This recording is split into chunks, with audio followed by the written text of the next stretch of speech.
உந்தன் கண்கள் ஓரத்தில் தீட்டி வைத்த மை தந்தால் 5 அல்ல 500 காப்பியங்கள் உண்டாகும்.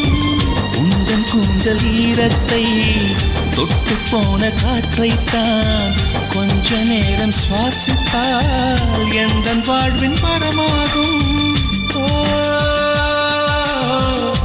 அன்பே உன் இதழைத்தான் சிறைகள் என்பேனே, தனிச்சிறைகள் என்பேனே. மெலிதான இடையைத்தான் பிறைகள் என்பேனே, தேய்பிறைகள் என்பேனே. அடி அன்ன பறவை ஒன்று அன்று வாழ்ந்ததாக கேட்டேன்.